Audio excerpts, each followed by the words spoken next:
Cuando Miguel Rodríguez, de 38 años, empresario millonario, con un imperio de 190 millones de euros, construido a base de sacrificios y una ambición casi despiadada, recibió aquella llamada atrapado en el tráfico de Lisboa, en la segunda circular, jamás imaginó que as palabras que estaba a punto de escuchar irían destruirlo por completo. La voz de su hermana Catarina temblaba mientras decía algo que sonaba simplemente imposible. Teresa, su ex esposa, la misma que lo había dejado 8 meses antes, eligiendo su carrera por encima del matrimonio, acababa de dar a luz no a un bebé, sino a cuatro gemelos, sus gemelos. Hijos concebidos antes del divorcio, de los que ella nunca le había dicho absolutamente nada. 4 vidas diminutas que ahora luchaban por sobrevivir en incubadoras en el Hospital de Santa María, mientras Teresa, sola y aterrorizada, enfrentaba complicaciones posparto que los médicos describían con una palabra que congela la sangre: críticas. Miguel se quedó sentado en su coche de lujo, el teléfono resbalando de sus manos temblorosas mientras sentía que el mundo entero se daba la vuelta. Porque en un solo instante, todo por lo que había trabajado, todo lo que había sacrificado, cada decisión que había tomado, pasó a ser cuestionado por una verdad devastadora. Tenía 4 hijos, de los que no sabía que existían, y la mujer, a la que había amado más que a su propia vida, estaba muriendo, sin haberle dado jamás la oportunidad de elegir. Si tú estás preparado para esta historia, escríbeme desde qué ciudad estás viendo este video. Porque lo que vas a escuchar ahora puede cambiar la forma en la que ves o suceso a familia o amor.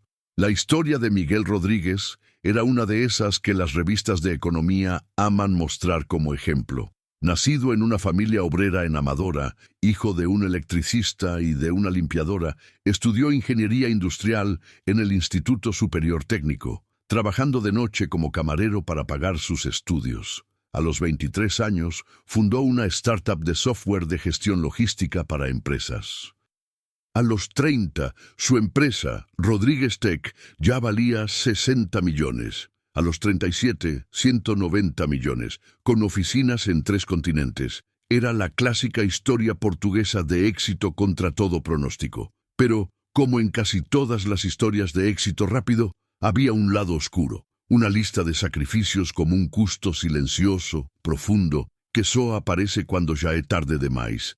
Miguel se había casado con Teresa Almeida cuando ambos tenían 24 años.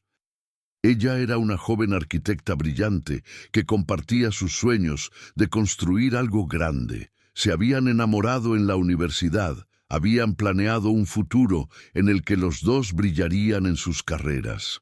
Los primeros años fueron mágicos, incluso con las dificultades económicas. Vivían en un apartamento de 60 metros en Benfica. Comían pasta con tomate 4 noches de cada 7, pero eran felices.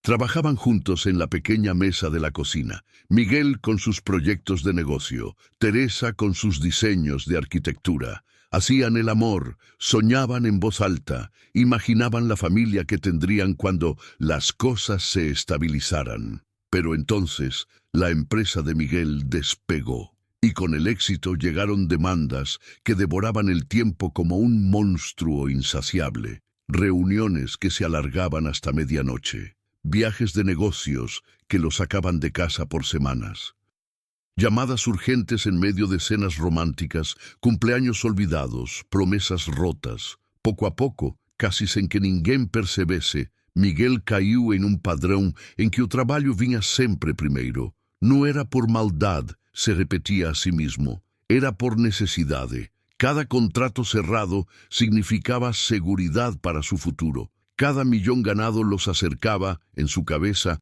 a los sueños que habían compartido. Teresa lo apoyó al principio. Estaba orgullosa de su marido, de su talento, de su determinación, pero empezó a notar cambios que le apretaban el pecho. Miguel volvía a casa cada vez más tarde, cada vez más cansado, cada vez menos presente, incluso cuando estaba físicamente ahí. Las conversaciones se volvieron superficiales, reducidas a logística y cosas prácticas. La intimidad desapareció, sustituida por cansancio y preocupación constante por el próximo negocio. Cuando Teresa, a los 30 años, le dijo que estaba lista para tener hijos, Miguel respondió que aún no era el momento. La empresa estaba pasando por una fase crítica de expansión. Necesitaba su foco total. Le prometió que en un año, tal vez 2, cuando todo estuviera más tranquilo. Teresa aceptó. Empurró seu sonho de ser mãe un pouco mais para frente. Pero un año se convirtió en 2. 2 en 3. Las promesas de Miguel eran sinceras cuando las hacía, pero el trabajo devoraba cualquier intención antes de que pudiese virar realidade. Mientras tanto, Teresa construía su propia carrera como arquitecta. Tenía talento real, ganaba premios por sus proyectos sostenibles, empezó a llamar la atención de despachos importantes. A los 35 años recibió una oferta de una prestigiosa oficina de arquitectura en Oporto. El trabajo de sus sueños, proyectos internacionales, un salario excelente, pero había un detalle. Significaba dejar Lisboa, dejar a Miguel. Ella le pidió que fuera con ella, o al menos que consideraran una relación a distancia. Miguel se negó casi sin pensar. Su empresa estaba en Lisboa, no podía simplemente mudarla. Le dijo que tenía que elegir entre su familia y su carrera. La ironía queimaba. Durante años, Miguel había puesto su carrera por encima de la familia. Pero ahora le pedía a Teresa que no hiciera exactamente lo mismo. La discusión que siguió fue devastadora. Teresa lloró, diciendo que ya no tenía una familia, solo 2 extraños que compartían techo, que tenía 35 años y que el tiempo para ser madre se le escapaba entre los dedos, que se sentía sola en su matrimonio desde hacía años, que lo amaba, pero que no podía seguir esperando a una versión de él que tal vez ya no existía. Miguel reaccionó como muchas personas reagen cuando se sienten culpadas, con raiva defensiva. La acusó de ser egoísta, de no valorar todo lo que él había construido para los dos, de estar abandonando el matrimonio justo cuando a él le ofrecían algo mejor. Las palabras volaron como cuchillos, cada una diseñada para herir, y lo consiguieron. Esa misma noche Teresa hizo las maletas. 8 años de casamento terminaron en lágrimas y recriminaciones. Miguel la vio marcharse, demasiado orgulloso para detenerla, convencido de que volvería cuando se calmara. Pero Teresa no volvió. Firmaron los papeles del divorcio 3 meses después, por medio de abogados, sin volver a verse cara a cara. Era marzo del año pasado. Lo que Miguel no sabía, lo que Teresa nunca le había dicho, era que unas semanas antes de aquella pelea final, habían hecho el amor por última vez. Un momento de conexión desesperada, os dois tentando agarrar algo que ya estaba escapando. De ese momento nació una gravidez. Cuando Teresa lo descubrió, ya estaba en Oporto. El divorcio estaba en marcha, y Miguel había dejado claro, con sus últimas actitudes, que su historia había terminado. Teresa tomó entonces una decisión que la perseguiría durante meses. Decidió no contarle nada del embarazo. Tenía 35 años. Deseaba ser madre como una urgencia cuasi dolorosa, y tenía miedo. Miedo de que, si Miguel lo supiera, volviera a su vida no por amor, sino por obligación, o peor aún, que la convenciera de abortar, porque un bebé no encajaba en sus planes, así que se quedó en silencio. Llevó adelante la gravidez sola, en Oporto, preparándose para ser mãe en solitario. Pero entonces llegó la sorpresa que mudó todo. En la ecografía del 4º mes, los médicos no encontraron 1, sino 4 latidos. 4 cuatrillizos.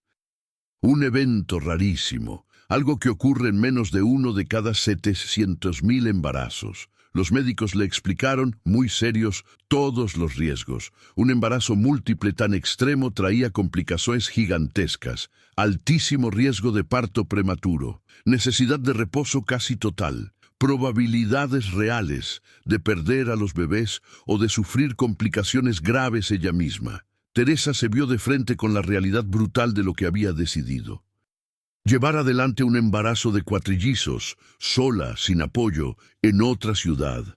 Su orgullo la había empujado a una situación que ahora a aterrorizaba. Pero también estaba demasiado herida, demasiado convencida de que Miguel no merecía saber nada, después de todo o que tiñan pasado. Así que siguió adelante, mes tras mes, mientras su cuerpo mudaba, cargando o peso literal e emocional de 4 vidas creciendo dentro de la.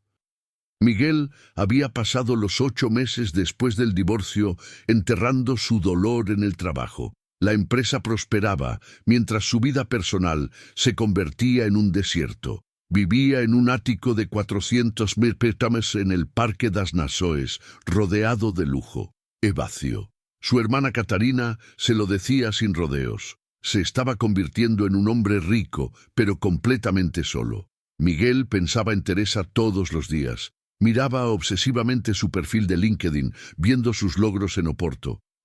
A veces tomaba el teléfono para llamarla, pero siempre lo dejaba de lado. El orgullo lo detenía una y otra vez, y entonces llegó aquella llamada, un jueves de noviembre, atrapado en el tráfico de la segunda circular. El teléfono sonó. Era Catarina. Su voz sonaba rara, tensa. Le preguntó si estaba sentado, y entonces dijo las palabras que lo cambiarían todo. Teresa había regresado a Lisboa, al Hospital de Santa María, parto prematuro de 4 bebés, de 7 meses y medio de gestación. Sus bebés, una amiga en común que trabajaba en el hospital, había visto el nombre de Miguel como padre en la documentación. Teresa había dado a luz esa misma mañana mediante una cesárea de emergencia. 4 bebés diminutos en cuidados intensivos. Y Teresa tenía complicaciones graves, con una hemorragia incontrolable. Los médicos usaban palabras como crítico e inestable. El mundo de Miguel se desmoronó. Abandonó el coche allí mismo en plena segunda circular, como si nada más importase. Paró un taxi y salió disparado hacia el hospital. Durante el trayecto pasó por todas las emociones: rabia, terror, pánico e uma culpa esmagadora que quase não cabia no peito. Se tivesse feito outras escolhas, se tivesse ouvido quando Teresa falava, se tivesse sido menos cego, llegó correndo por los pasillos del hospital, com o coração martelando nos ouvidos. Catarina lo esperaba llorando, lo abrazó. Y Miguel, por primera vez desde niño, se derrumbó en lágrimas. Una médica les explicó la situación. Los 4 bebés habían nacido prematuros, con 32 semanas, entre 900 gramos y 1,1 kilo. En incubadoras, las próximas 48 horas serían cruciales. Y Teresa había perdido mucha sangre. Estaba en cuidados intensivos, sedada. Las próximas horas serían definitivas. Había una posibilidad muy real de que no sobreviviera. Miguel pidió verla. La médica lo llevó a la UCI. Teresa yacía rodeada de máquinas, con tubos por todas partes. Estaba tan pálida que casi no la reconoció. Él se acercó, tomó su mano fría y murmuró que estaba allí, que no la iba a dejar, que tenía que luchar. Le pidió perdón por todo. Chorou, dizendo que seus bebês, aqueles 4 minúsculos milagres, precisavam dela.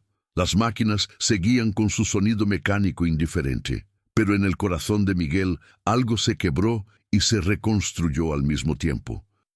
Ali mesmo, diante daquela cama, ele jurou que se ela sobrevivesse, se os bebês sobrevivessem, ele passaria o resto da vida tentando consertar o que tinha destruído. Sua família, a família que ele nem sabia que tinha, se convirtió de repente en lo único que importaba. Las siguientes 48 horas fueron las más largas de la vida de Miguel. No salió del hospital ni un solo minuto. Catarina le llevaba ropa limpia. Sus padres llegaron desde Amadora, llorando, confundidos, asustados. La noticia corrió rápido. Amigos llamaban en shock. Colegas de trabajo enviaban mensajes sin entender nada. Miguel ignoró todo. Dividía su tiempo entre la UCI, donde Teresa luchaba por su vida, y neonatología, donde sus 4 hijos luchaban por la suya. Los médicos le permitieron entrar con bata estéril y mascarilla para ver a los bebés a través de las paredes de plexiglás de las incubadoras. Eran tan pequeños, tan imposiblemente frágiles. 3 niños y una niña, le dijo una enfermera dulce. Les habían puesto nombres temporales hasta que los padres decidieran: bebé A, bebé B, bebé C y bebé D. Miguel los miró uno por uno. Estudió sus rostros minúsculos, las manitas más pequeñas que su pulgar, los cuerpecitos llenos de cables y sensores. El bebé A, el más grande, con 1,1 kilos, tenía el pelo oscuro, como él. El bebé B era el más pequeño, 900 gramos, luchando por respirar. El bebé C estaba en el medio, parecía ya un poco más fuerte. Y la bebé D, la única niña, tenía una mechita de pelo castaño como Teresa, tan diminuta, y aún así como una expresión determinada, mesmo dormindo. Miguel les habló. Se sentía ridículo, hablando con recién nacidos prematuros que probablemente ni podían oírlo, pero no podía parar. Les dijo quién era, que él era su papá, que no los había abandonado, que simplemente no sabía que existían. Les prometió que los protegería, que los amaría, que aprendería a ser el padre que merecían. Ja que você llegó até aquí, te está tocando esta historia. Deja tu like y suscríbete al canal, porque lo que viene a partir de ahora es aún más fuerte. Vamos a continuar. Al tercer día, Teresa pasó un punto crítico. Su presión se estabilizó. La hemorragia se detuvo. Los médicos empezaron a usar palabras como milagroso y afortunada. Aún no estaba totalmente fuera de peligro, pero las probabilidades se inclinaron a su favor. Sobreviviría. Cuando por fin recuperó la conciencia, 2 días después, lo primero que preguntó, con una voz débil pero insistente, fue por los bebés. La enfermera le dijo que estaban estables, que había alguien que quería verla. Teresa cerró los ojos. Ella sabía quién era. Cuando los volvió a abrir, Miguel estaba allí. Se quedaron mirándose largo rato. 8 meses de dor, silencio, segredos y arrepentimientos atravesaron aquel ollar. Teresa empezó a llorar en silencio. Miguel se acercó, tomó su mano, exactamente como lo había hecho cuando ella estaba inconsciente. Con la voz quebrada, le preguntó por qué no le había dicho nada. No con rabia, solo con una dor tan pura que cortaba oar. Teresa habló con dificultad, entre lágrimas. Dijo que cuando descubrió el embarazo ya estaban separados, el divorcio en curso, que él había dejado claro, con actitudes y ausencias, que no quería más una vida como ella.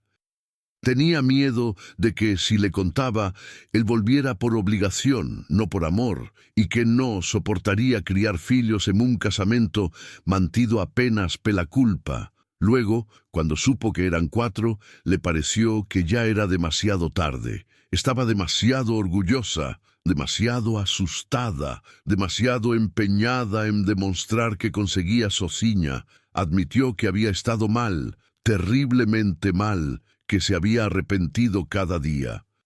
Que había planeado decirle cuando los bebés nacieran y todo estuviera un poco más estable, pero que se adelantaron, que todo fue rápido, caótico, aterrador, y que ahora estaban ahí. Miguel escuchó en silencio, y entonces dijo algo que ninguno de los dos esperaba. Dijo que la entendía, no que justificara lo que había hecho, pero que la entendía, porque él también había tomado decisiones egoístas durante años. Había puesto el trabajo por encima de su relación, por encima de los sueños de ella, por encima de la familia que podrían haber tenido. Si la hubiera escuchado, si hubiera dicho sí a los hijos cuando ella se los pedía, si hubiera elegido su matrimonio por encima de un contrato más, tal vez nada de eso habría pasado. Ambos cargaban culpa, ambos habían contribuido al desastre, y ahora tenían 4 vidas diminutas que dependían de que ellos lograran arreglar las cosas.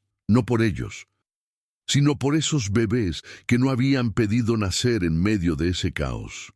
Los 2 meses siguientes fueron un curso intensivo de paternidad para Miguel. Teresa se quedó en el hospital 2 semanas, recuperándose. Al recibir el alta, Le recomendaron reposo absoluto. Miguel insistió en que se fuera a vivir a su casa, no como pareja, recalcó, sino porque necesitaban estar unidos por los bebés. Teresa dudó, resistió, discutió y al final aceptó. Se instaló en el cuarto de huéspedes, una parte separada del ático, con privacidad. Era surrealista, vivir bajo el mismo techo, como extraños unidos por 4 vidas. Los bebés quedaron hospitalizados 7 semanas. Miguel iba todos los días, muchas veces 2 veces al día. Aprendió a cambiar pañales minúsculos, a sostener biberones con delicadeza, a acariciar pieles tan finas como papel. Las enfermeras lo enseñaban todo, observando a aquel pai novato que estaba decidido a aprender desde cero. Pero la verdadera transformación ocurrió en el trabajo. Por primera vez en 15 años, Miguel puso algo por encima de la empresa. Delegó, redujo horas, canceló viajes y la respuesta fue reveladora. La empresa funcionaba perfectamente. Descubrió que había construido un equipo mucho más capaz de lo que él creía. Cuando los bebés por fin recibieron el alta, Miguel había convertido la mitad de su ático en una especie de unidad neonatal casera. 4 cunas, 4 cambiadores, montañas de pañales, turnos de enfermeras nocturnas. Era un caos organizado, precioso, aterrador, e ao mesmo tempo o lugar máis importante do mundo. Los bebés ya tenían nombre: Diogo y Daniel, los gemelos idénticos; Gabriel, el más pequeño pero el más testarudo; y Sofía, la princesa, la única niña. Las primeras semanas fueron brutales. Los bebés comían cada 3 horas, día y noche, lloraban por turnos, pañales interminables, noches sin dormir, días misturados, exhaustón total. Pero entre todo ese cansancio, Miguel descubrió algo extraordinario: o amor puro e incondicional. Cada vez que Diogo le agarraba el dedo, cada vez que Daniel se calmaba solo con su voz, cada vez que Gabriel lo miraba con esos ojos serios, cada vez que Sofía sonreía mientras él la balanceaba, Miguel entendía con una clareza dolorosa todo o que tiña perdido perseguindo apenas números. No había perdido solo tiempo. Había perdido momentos, conexión, significado. Había construido un imperio, pero casi pierde algo infinitamente más valioso: o reino do amor da súa familia.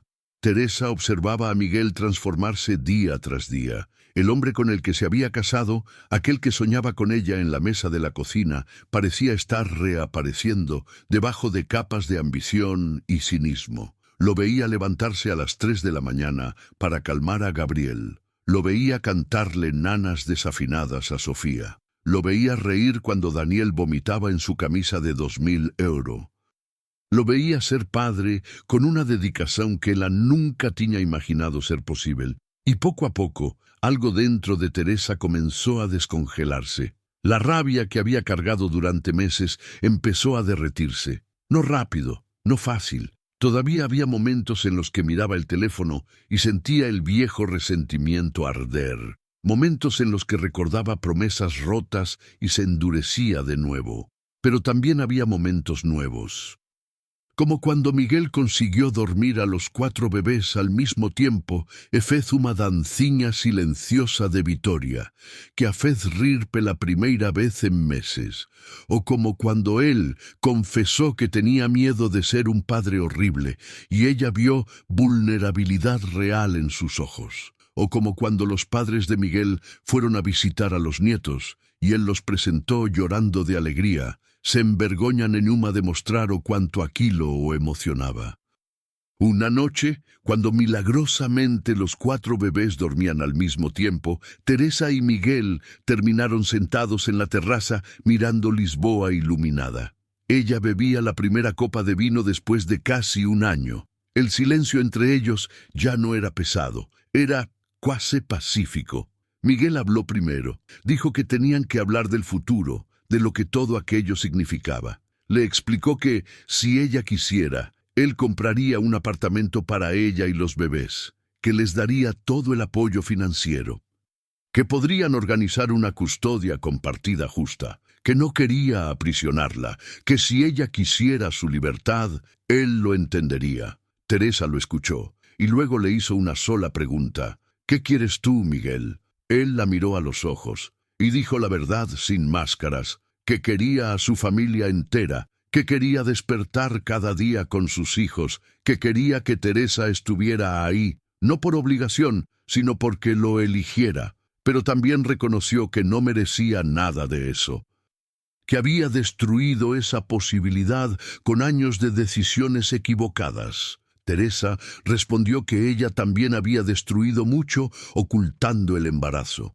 que los dos habían fallado de forma grave, que los dos se habían herido profundamente. La pregunta ahora era otra. ¿Serían capaces de perdonarse de verdad y construir algo nuevo? Algo más honesto, algo que valiera la pena. Esa noche no durmieron juntos, ainda no, pero hablaron durante horas en la terraza. Sacaron heridas antiguas a la luz. Admitieron errores. Imaginaron cómo podrían hacerlo diferente. No era una reconciliación, era algo más frágil pero poderoso, o comezo de una nueva posibilidad. 6 meses después de aquella conversación en la terraza, Miguel y Teresa seguían juntos. No había sido un camino fácil, ni de lejos.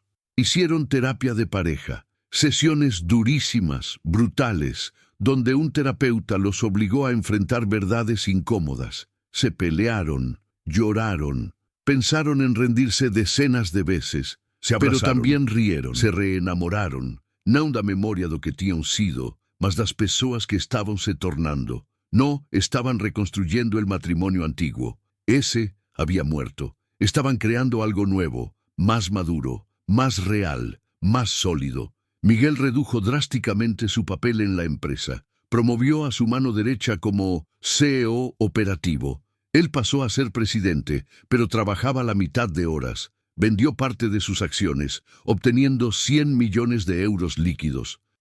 Ese dinero que antes solo significaba poder, ahora significaba algo muy distinto. Creó una fundación para apoyar a familias con embarazos múltiples, apoyo médico, financiero y emocional, porque había visto de cerca lo imposible que era para Teresa enfrentar todo aquello sola, y cómo tantas familias eran destruidas financieramente por los costes de una UCI neonatal. Quería que su riqueza contara para algo más que números en una pantalla. Los bebés, al cumplir 1 año, eran milagros andando.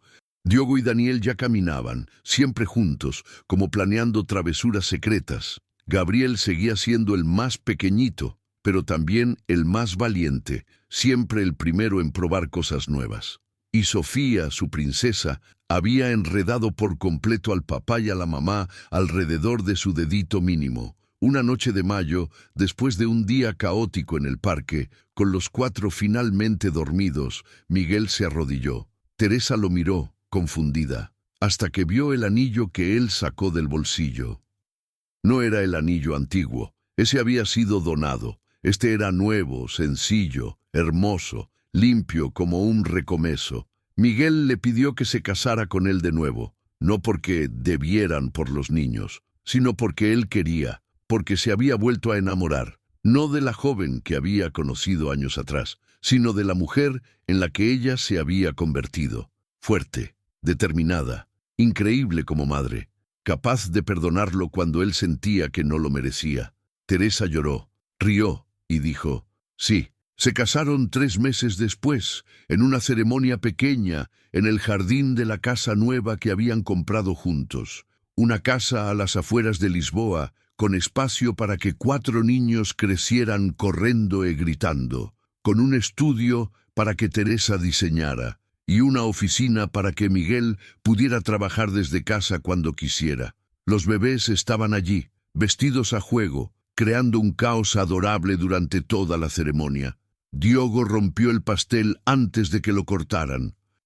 Daniel lloró justo en medio de los votos. Gabriel hizo popó en el momento más solemne. Y Sofía durmió tranquila, ignorando toda la revolución a su alrededor. Fue perfecto en su imperfeição. Durante su discurso, Miguel miró a Teresa y a sus 4 milagres, y dijo que, años atrás, él creía que éxito era dinero, imperios, conquistas, que esteve a punto de perder todo perseguindo esa definición vacía, pero que ahora sabía la verdad. Éxito era eso. 4 niños riendo. Una mujer que había perdonado lo imperdonable. Una familia construída non sobre facilidade, mas sobre a escolha consciente de amar, mesmo cuando dói. Teresa añadió algo que hizo llorar a la mitad de los invitados. Dijo que, escondiendo el embarazo, casi lo destruyó todo, pero que tal vez tenía que ser así. Tal vez Miguel necesitaba perderlo todo para entender qué era lo que realmente contaba. Tal vez ella necesitaba enfrentarse sola a lo imposible para descubrir su propia fuerza. Tal vez esos 4 bebés milagrosos eran la forma que o universo encontró de obrigá-los a crecer, mudar e tornar-se pessoas que merecían o amor que agora tinham. La historia de Miguel y Teresa se volvió una especie de leyenda en ciertos círculos, no como un cuento romántico perfecto, sino como una lección dura y redentora, una historia que recuerda que el éxito sin familia está vacío, que el orgullo puede destruirlo todo, que los secretos envenenan. Pero también que las personas pueden cambiar, que el perdón es posible, que el amor puede sobrevivir incluso a la tragedia, si los dos están dispuestos a luchar de verdad. Diogo, Daniel, Gabriel y Sofía crecerían escuchando esta historia. La historia de cómo llegaron al mundo en circunstancias casi imposibles, de cómo sus padres casi lo perdieron todo, pero eligieron luchar, porque a veces las cosas más hermosas nacen del caos más doloroso. Miguel ya no trabajaba 14 horas al día. Salía de la empresa a las 5 de la tarde para cenar con su familia. Iba a los festivales de la escuela, a los partidos de fútbol, a los aniversarios, y descubrió que la empresa seguía prosperando igual, porque finalmente había aprendido la lección más importante. Puedes tener éxito en los negocios y en la vida, pero solo cuando entiendes que los negocios existen para servir a la vida y no para devorarla. Si esta historia tocó tu corazón y te hizo pensar en lo que de verdad importa en la vida, deja un corazón aquí abajo. Y si quieres de verdad apoyar historias que hablan de valores reales, de segundas oportunidades y de amor que vence el orgullo, considera dejar un gracias de corazón a través de la función de supergracias. Cada contribución ayuda a seguir contando historias que merecen ser escuchadas. Porque tú llegaste hasta el final de una historia de perdón, transformación y amor que renació de las ruinas. Y eso te hace tan especial como Miguel, Teresa y sus 4 milagros.